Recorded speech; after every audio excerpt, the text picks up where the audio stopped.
Hello everyone! In today's video, I'll show you how to add your EBT card to the Walmart app.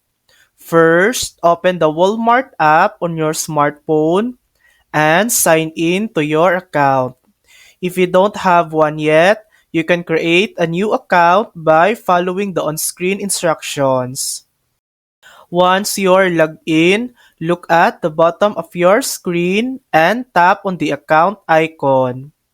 From the account menu, tap on Wallet. This is where all your payment methods are stored.